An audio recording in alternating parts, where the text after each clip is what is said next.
Welcome to this 10th lecture and the last lecture of this module of this course called Game Theory and Economics.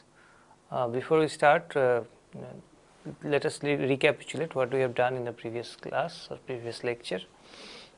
We have been doing some applications of weak domination, and the last lecture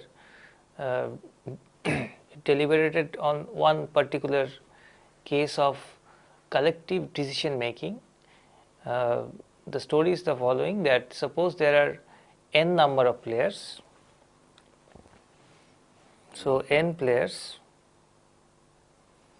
who are trying to take a common decision, a common policy, and this policy maybe it can be the expenditure of this community can be represented by a number.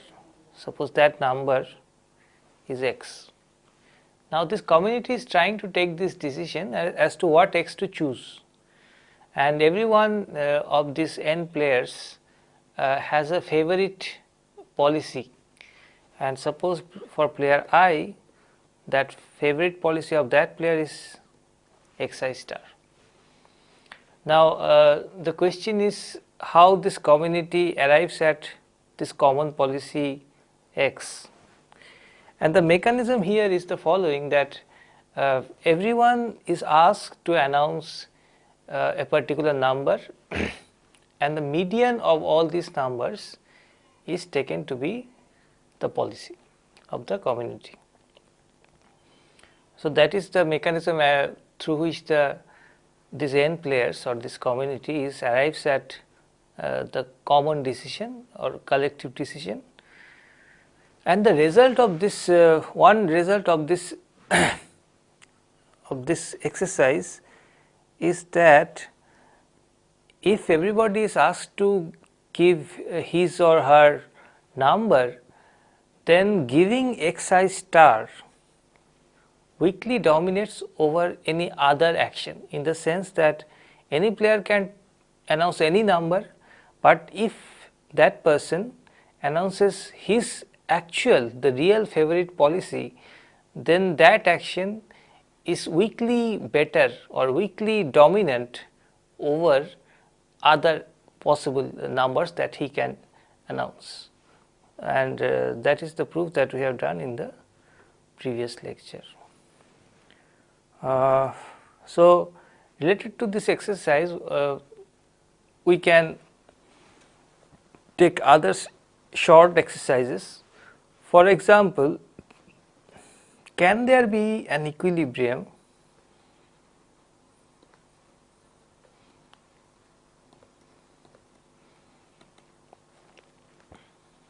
where the policy is the median favorite policy? So in other words, in this group everyone has a favorite policy. Suppose x1 star, x2 star, etc., etc., and last is suppose xn star, and they have this x1 star, x2 star, etc., etc., they have been arranged in an ascending order, and in the middle there is one xm star, which is the middlemost x or middlemost x star, and this is the what we are calling as the median favorite policy. Now question is, can there be an equilibrium where in the equilibrium the choice of the community or the collective decision of the community is exactly this xm star? And yes, there can be many such equilibria. One is that one Nash equilibrium, example of one Nash equilibrium is, suppose everyone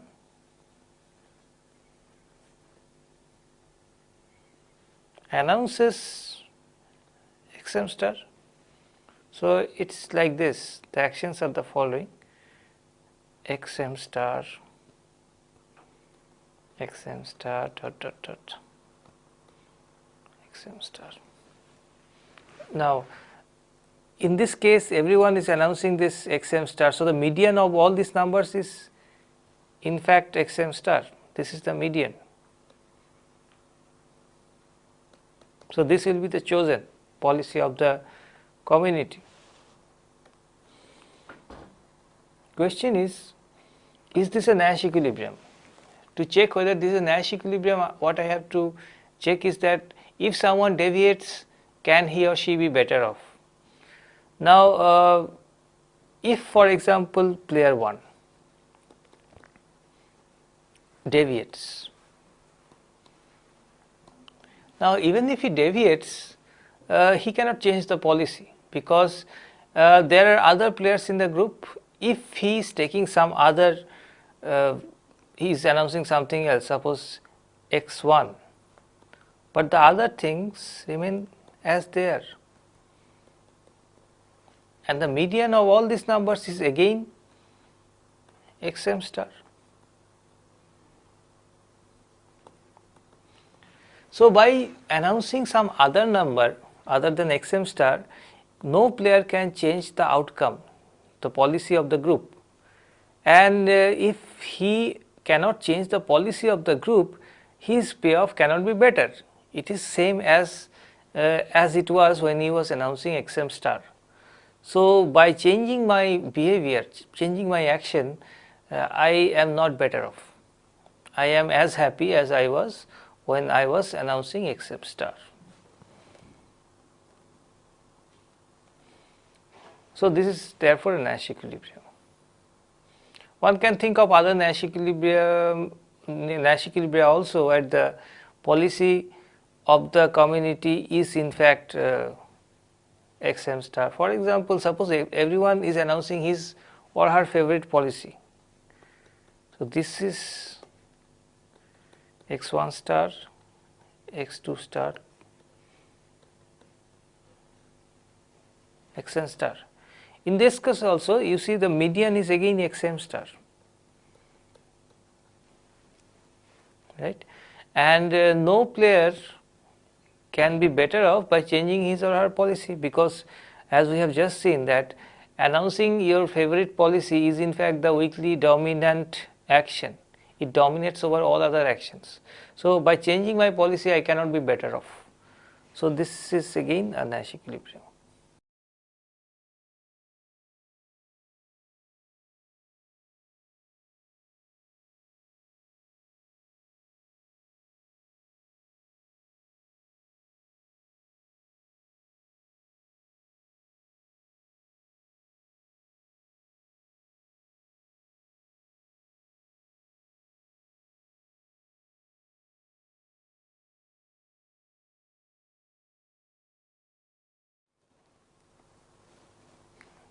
And the answer is again yes, and I can give the following example. Suppose everyone is announcing a particular number which is not xm star, then that is a Nash equilibrium. For example, suppose everyone is announcing x bar, suppose, where x bar is not equal to xm star, then this is a Nash equilibrium. Why this is a Nash equilibrium is like, as we have seen just now, that by changing the action, no player can change the outcome of the of this game, because other players are taking the action x bar. If other players are taking the action x bar, I do something else, the medium remains at x bar. So, if the median remains at x bar, my payoff remains the same as I was getting by announcing x bar. So, therefore, this is again a Nash equilibrium. Now, notice here the fact that I am changing my action, other players are taking the same action, therefore, median remains the same, is crucially dependent on the fact that n, the number of players, is greater than 2. How do I know that n is greater than 2? Firstly, I definitely know that n is not equal to 1, because had it been a one person game, it would not have been a game. The game has to be a case where there is interaction between players. So, n is 1 is not a game. N cannot be 2 either, because if n is equal to 2, then n is odd, n is even, which we have seen is not the case. In our case, n is odd. Then 3 people are announcing the same number. If someone announces something else, the median remains the same. So, that is crucial. Okay. Now, this was one case of collective decision making, where people were making their announcement, their xi's, and the median of these xi's were taken to be the policy. What about mean? Suppose people make their announcement x1, x2, xn, and the mean of them, that is this, is the policy.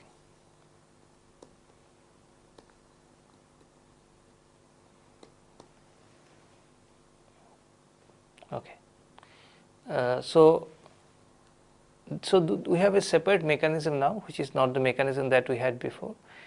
In this case, is it still true that people will find announcing their favorite policy weakly dominates over announcing something else? So that is more or less about this section called dominant and dominated actions.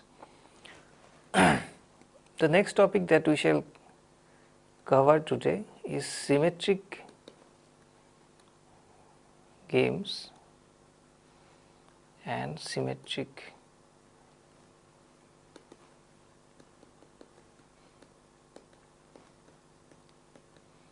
equilibrium.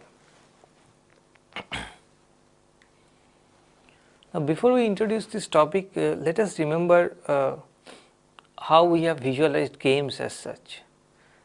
We have visualized, suppose we are talking about a two-player game. We have visualized a two-player game as the following, that there are two populations, two distinct populations, and in a particular play of the game, one person from each group is randomly picked up, and these two people randomly picked up play a game with each other.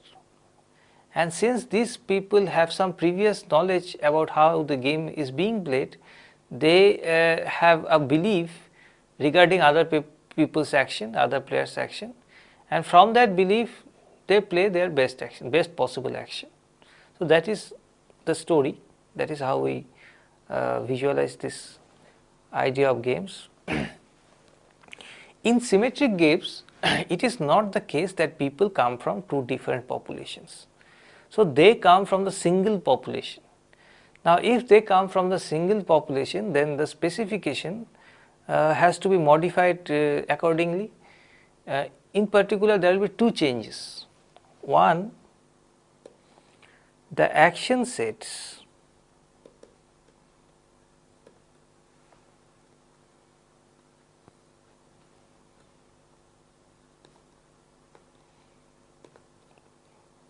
must be the same. So the players who are playing with each other, we shall assume that there are two players. These two players who are playing with each other, they have the same action set. So A1 is the action set of the first player, suppose. It must be equal to A2. The number of actions are the same. The actions, the name of the actions are also the same.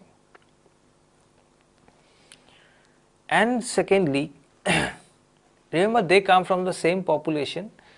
So it must happen that if I take a particular action and other player takes some other action, then the payoff that I get will be should be the same if the other player takes my action and I take his action, and what is the payoff that he is getting out of it, these two payoffs must be the same.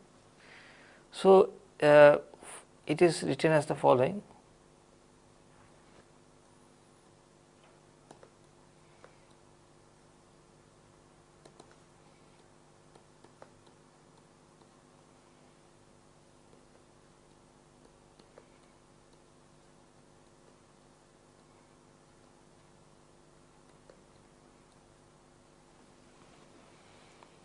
So, on the left hand side I have U1, A1, A2, which is the payoff player 1 gets if player 1 takes action A1 and player 2 takes action A2. Now, since the players are indistinguishable, they come from the same population, they have the same preferences, same actions, that payoff must be the same as player 2 gets. Sorry, this is wrong. Player 2 gets if player 2 plays A1 and player 1 plays A2. So, that is what must also happen. So, this second characteristic is basically emphasizing the fact that the identity of players do not matter. The combination of the actions, if they are the same, then the payoffs to the two players must also be the same. So, now from this we get the following, that suppose A1 is equal to A2, which means that player 1 and player 2 are taking the same action, then it must happen that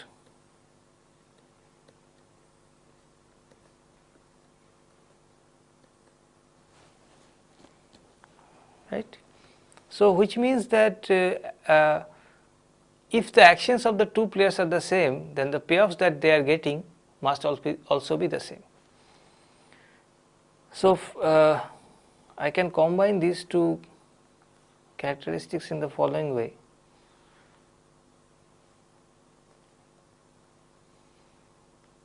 Suppose this is action A, this is action B. Player 2 must also have the same actions, and suppose this is X, then this also must be X, because here the actions are same. If this is Y, then this also must be Y. Okay. Now, if suppose this is Z, if player 1 is taking action A, player 2 is taking action B, then player 1 is getting Z. That payoff must accrue to player 2 if he takes action A and player 1 takes action B. And similarly, this number also must be the same number. The payoff that player 1 gets by playing B when player 2 is playing A must be same as the payoff that player 2 gets when he plays B and 1 plays A. So, this is the general structure of a symmetric game, not a general structure, but an example. Why I say that this is not a general structure? Because there can be more than 2 actions for each player. Now, from this it is obvious that in many of the games that we have studied, we have basically studied symmetric games. For example, Prisoner's Dilemma. If you remember the structure,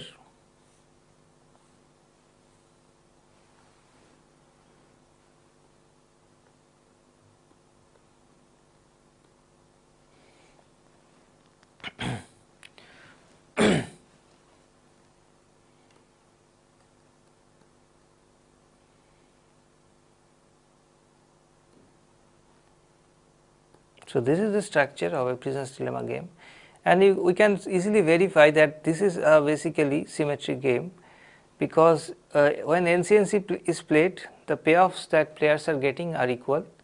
If CC is being played, again the same thing is happening, the payoffs that the players are getting, 1 each, they are again equal.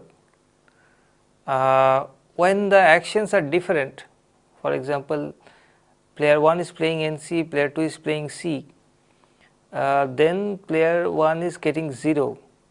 That 0 must accrue to player 2 when player 2 is playing NC, this, and player 1 is playing C.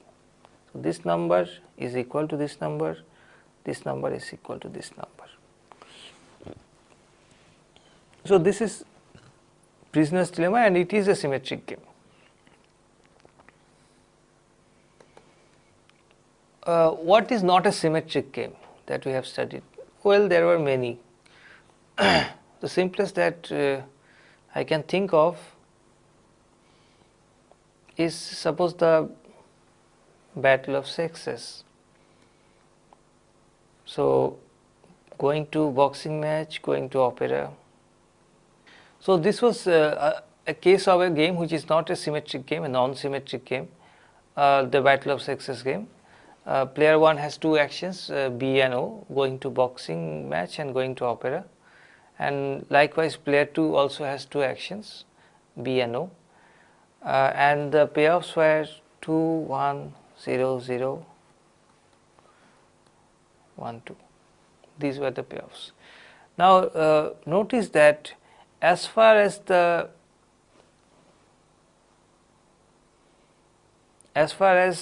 comparing BO and OB is concerned, that is when player 1 is playing boxing match, player 2 is playing opera, the players are getting 0 0, and if I compare that with OB, that requirement is satisfied, the second requirement is satisfied. First requirement is also satisfied because they have the same action pairs. But if I consider this BB and OO, then this requirement is not satisfied, that U1 of AA is equal to U2 of AA, that is not being satisfied. So, that is why it is not a symmetric game. So, that is more or less the definition of a symmetric game. So, the symmetric games are cases where the players are coming from the same population. Now, if players are coming from the same population, then what is the notion of equilibrium that there can be? Remember, when we talk about Nash equilibrium, the idea of Nash equilibrium that we have is that it's a vector of actions which is a steady state, in the sense that given that the other players are playing their actions, I am not going to deviate and play something else. I am going to stick to my equilibrium action. Now, if it is the case that these players are coming from two different sets of populations, then it is easy to distinguish between them. For example, in the usual game, there were two populations and people are coming from these two populations, two players were chosen. Now, since I know that I belong to population 1 and the other player is belonging to population 2, the action that population 2 people have been taking before, that action is going to be repeated now, and given that action I play my best action. So, that is the idea, that I have a belief that what this population 2 people have been doing, they will continue to do. And similarly, if I belong to population 2, I will have a belief that whatever action population 1 people have been taking, they will take the same action now, and depending on that belief I will take my action, and these two actions will again support each other. But if it is the case that suppose they come from the same population, then there will be some problems here as far as the equilibria are concerned. For example, let us take the case of two populations first. Suppose A1, that is the action set of player 1,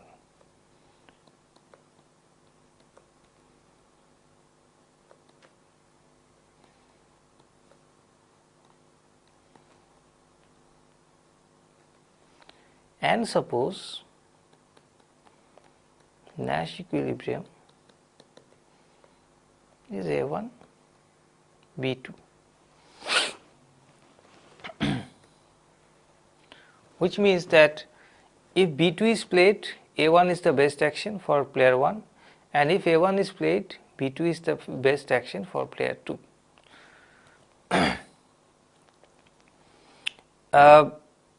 But if it is the case that instead of B1 B2, I know here, you see here A1, I have taken A1 A2 A3 and B1 and B2. A and B are two different letters and I can clearly distinguish between them. But if I have a symmetric game,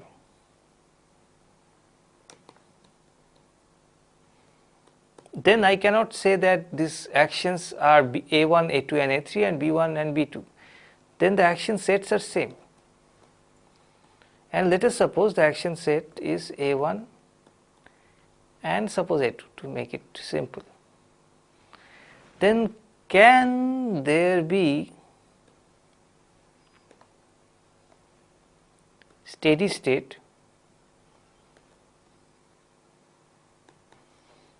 at A1, A2?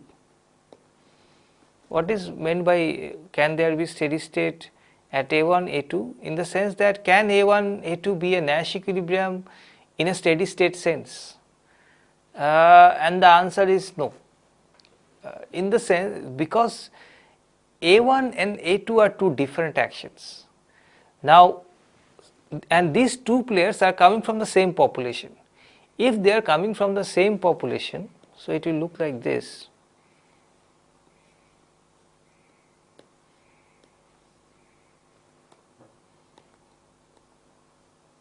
So this is the case, and we are trying to figure out whether this A1, A2, this combination is a Nash equilibrium. Now the problem is that A1 and A2 are such that these are the actions by player 1 and 2, and these 1 and 2 are coming from the same population. Now if they are coming from the same population, they cannot distinguish what action the other player will take. For example, when one goes to play the game, he does not know whether 2 is going to play A2. It may happen that 2 is going to play A1 thinking that 1 is going to play A2. In that case, it will be foolish for 1 to play A1. It will be best for him to play A2. On the other hand, if 2 indeed plays A2, it will be best for 1 to play A1. So there is a problem of identity here, because they are coming from the same population, their identities are not distinguishable, and if the identity is not distinguishable, then in a steady state they cannot take separate actions. If they take separate actions, then that will not be sustainable, because there will be confusion as to what action a particular player will take in the next play of the game, like here. Similarly, it will happen for player 2 also. If A1, A2 has been played in the previous game, then player 2 does not really know whether one will think himself as player 1 or one will think himself as player 2. If one thinks himself as player 1, he should have played A1, and if one thinks himself as player 2, he should play A2. But here I am just using 1 and 2 just for the sake of convenience of drawing this matrix. In reality, players cannot be pigeonholed into player 1 and player 2, because they belong to the same population. So that is why in case of symmetric games, such cases of different actions by different players cannot be a steady state. So the only case of steady state there can be is that the actions are same. If the actions are same, it does not matter as long as the other player is playing the same action, and this will be true for every player. Every player will think that the other player will going to play the same action A, so I should also play A, and this becomes a Nash equilibrium.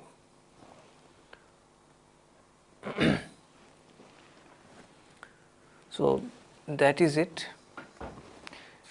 But this kind of Nash equilibrium, where each player is playing the same action in the Nash equilibrium, are often called symmetric Nash equilibrium with some additional qualification.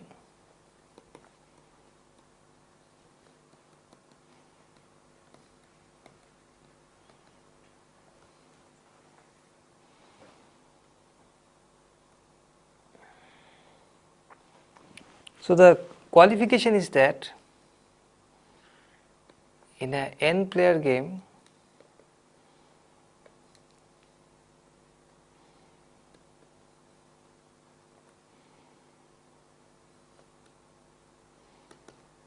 with ordinal preference.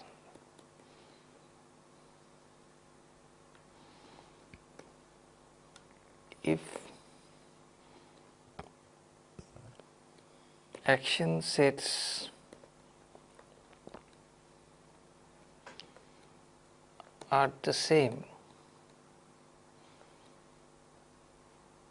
then a Nash equilibrium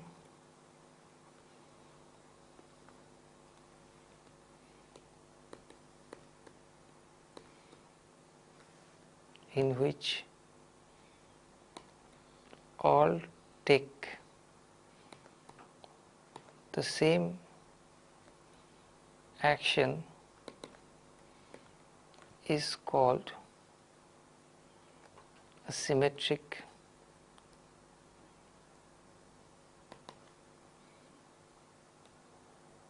Nash equilibrium.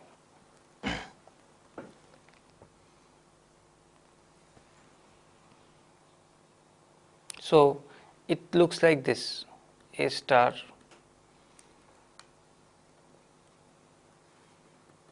A star dot dot dot A star. So this is the general form of a symmetric Nash equilibrium. But notice when I have defined this symmetric Nash equilibrium, it is not necessary that all the symmetric Nash equilibria occur only in symmetric games, because symmetric games also satisfy the second criteria that we have talked about, this second criterion. And in this definition I have said nothing about this second criterion. So a game can be non-symmetric, but it can have a symmetric Nash equilibrium. This is one thing. And at the same time, it is also true that any symmetric game may have no symmetric Nash equilibrium. It may have a Nash equilibrium which is not a symmetric Nash equilibrium. So that Nash equilibrium in that symmetric game cannot be a steady state kind of pair of actions. For example, let me take one game of the following form.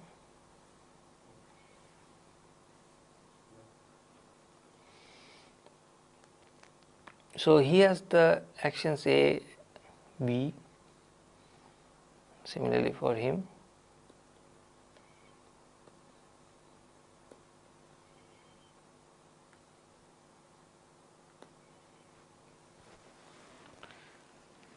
So in this game, is it a symmetric game?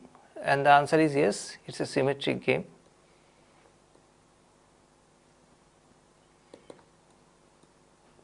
How do I know?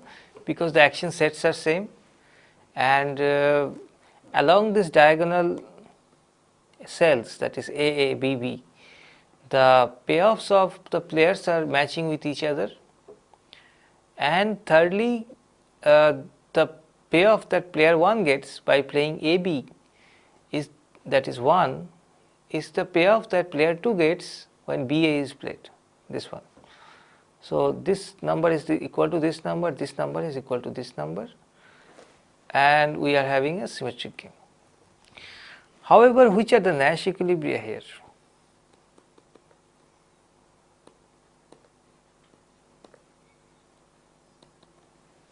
There are two Nash equilibria here, one is AB, other is BA. And one can easily see that none of them is a symmetric Nash equilibrium. In symmetric Nash equilibrium, the actions of the players must be the same actions.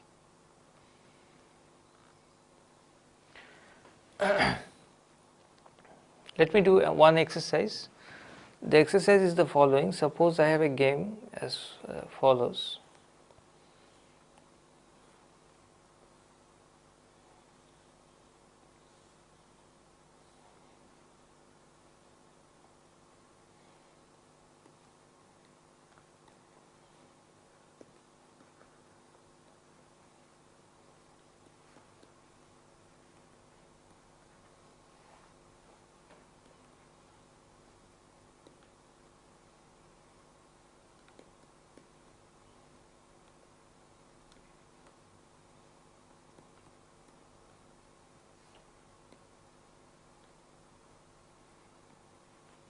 This is the game. Question is, what are the Nash equilibria of the game?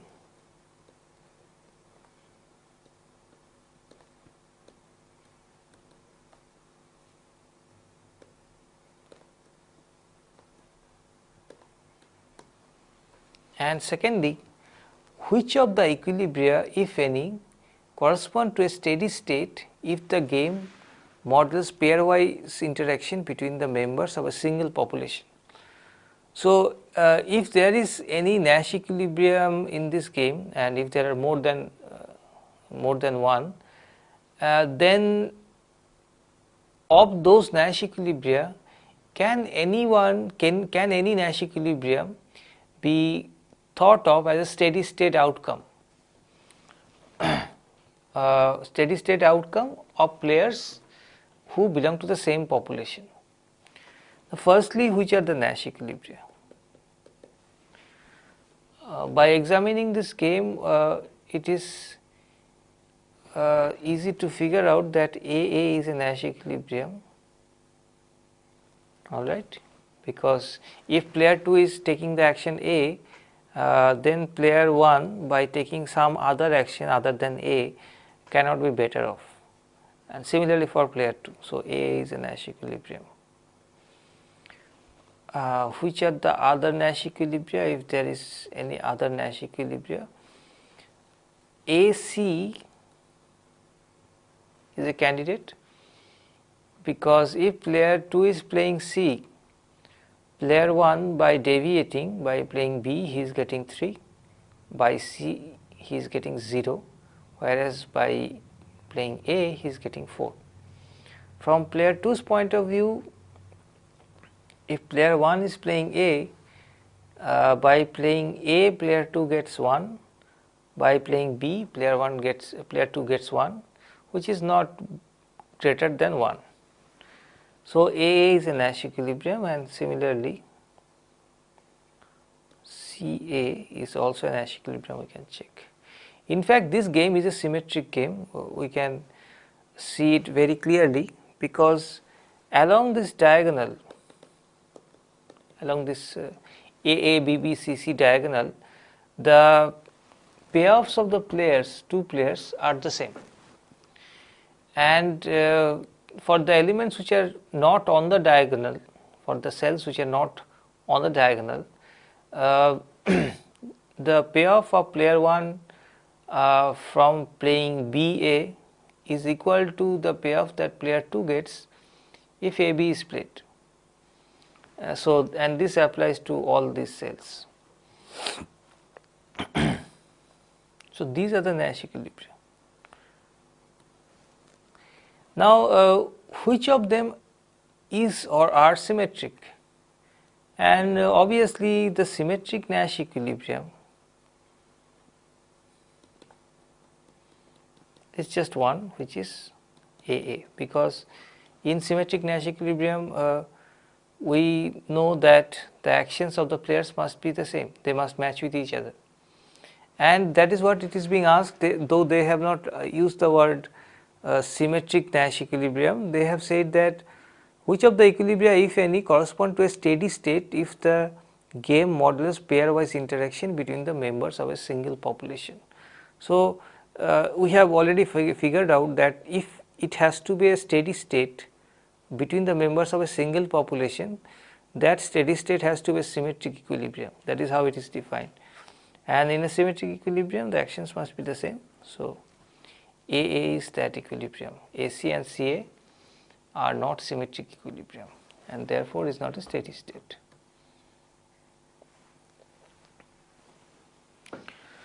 So, that is more or less it, this module of Nash equilibrium. What we have discussed in this module, let me just go over it.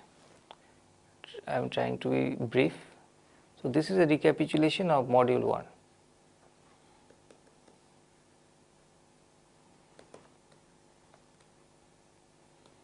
Sorry, this is module 2.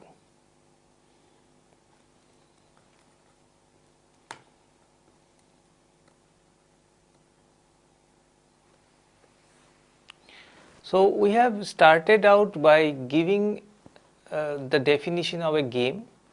We have seen that there are three elements of a game. One is the set of players, two is the action set of each player, and third is the preferences of each of the players. So that has to be mentioned, that has to be specified. And secondly, then we have given many examples of games. We have talked about the games called prisoner's dilemma. We have talked about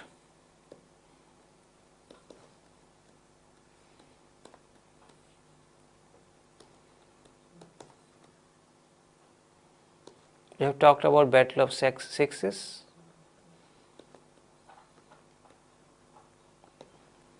Matching pennies.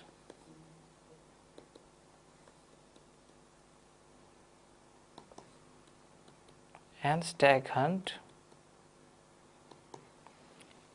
Though these names are quite exotic and each of them has a story behind it, but it is not as such these particular stories that interest us to games.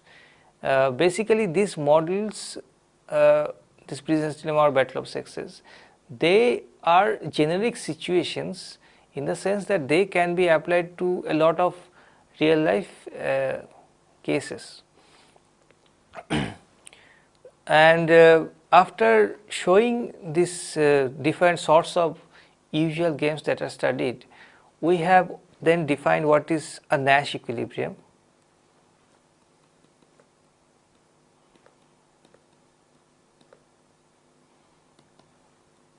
We have said that a Nash equilibrium is a action profile where given the actions of other players, no player can deviate and be better off.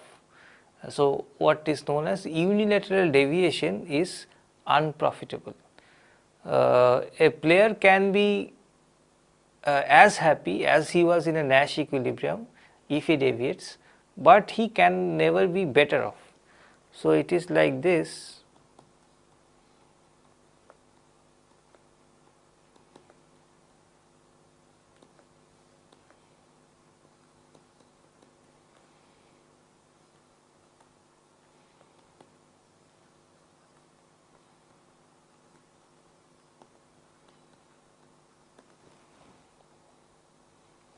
So this must be satisfied.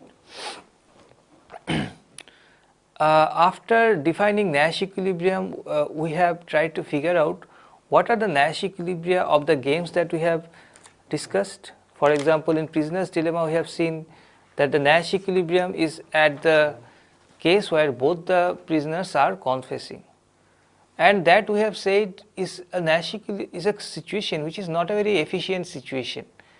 In the sense that both of them could have not confessed, and both of them could have earned a better payoff, which basically means that if we have an equilibrium, a Nash equilibrium, it is not necessarily an efficient situation. Both the players can be better off by doing something else, but that something else may not be a Nash equilibrium. So prisoner's dilemma basically a generic case for that the equilibrium is not efficient. Stag hunt, if I talk about stag hunt, here we have a situation where there are two Nash equilibria. So Nash equilibrium, it is not necessary that a game only has one Nash equilibrium. There might be two Nash equilibria, and one of the Nash equilibria could be better for both the players than the other. So by the very fact that we are talking about equilibrium, again we are not reaching the best situation for the players. One can have a very efficient equilibrium and one can have equilibrium which is not efficient. That is what we saw in stag hunt. Battle of sexes tell us the story of the players see that they can cooperate and be better off. For example, both of them taking the same action is good for both of them, but they differ whether which combination of actions is better. So it might happen that one of the players is liking the action AA over the action BB, whereas the second player is liking BB over the action AA. So that is the case of battle of sexes. Again, in battles of sexes also there can be multiple Nash equilibria. And then we talked about matching pennies, where there is no Nash equilibrium at all, in the sense that we have defined Nash equilibrium, that Nash equilibrium may not exist in many cases. And then we said that in each of these games that we have discussed, one characteristic is that the action set of the players consisted of finite number of actions. In particular, we had only talked about 2 or 3 actions for each player, but that is not a general case. Obviously, it may happen that actions are infinite in number. There can be continuous actions. In those cases, this technique of just looking at an action profile and try to see whether people can deviate and be better off may not work. So for continuous actions, one should have a better way of finding out Nash equilibrium, and that's what we have done by taking the help of best response functions.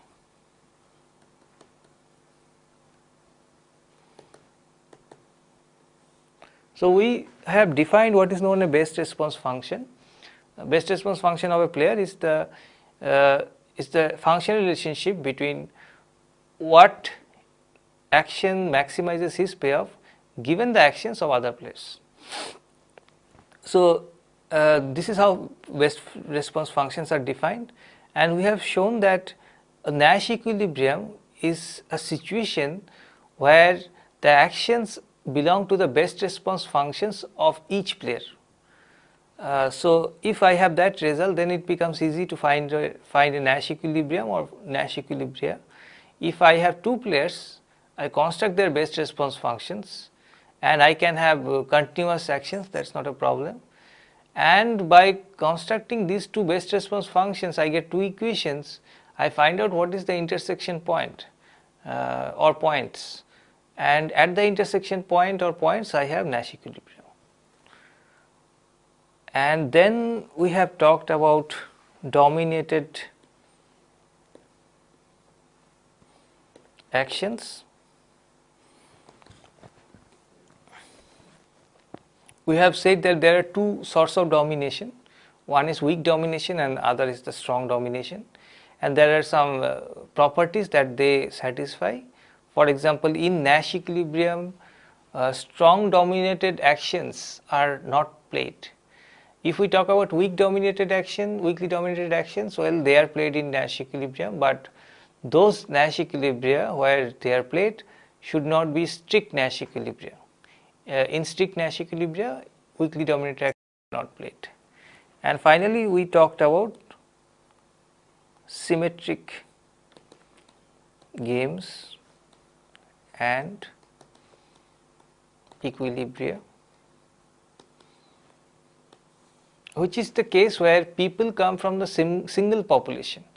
In general, when we talk about games and Nash equilibria, the players that we consider, they come from different population groups. They are randomly picked up from different population groups and they play their games. But in symmetric games, the players come from a single population group, which means that their preferences are similar, their action sets are similar. We have looked at those games, how they are defined, and what is known as symmetric Nash equilibria, that also we have defined. In the next lecture, we shall be starting with module 3. See you there.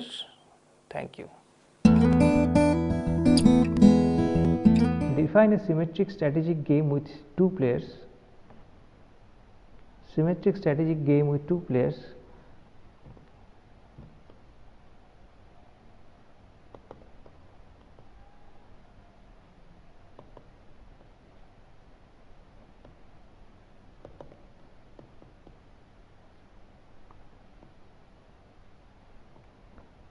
two properties it has to satisfy.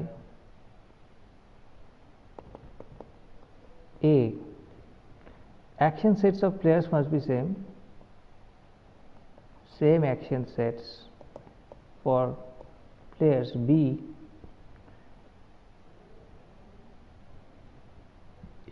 if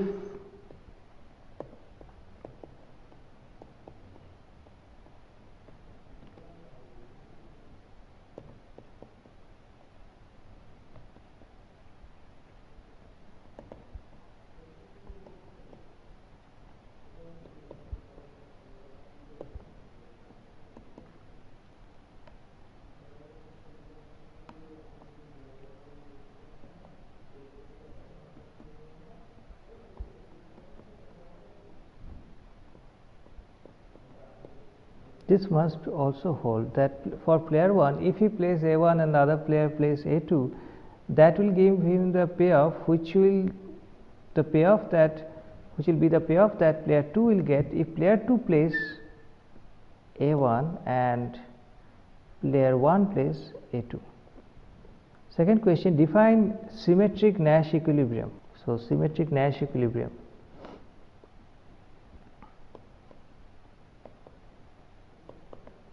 In a strategic game, if players have same action sets, then an action profile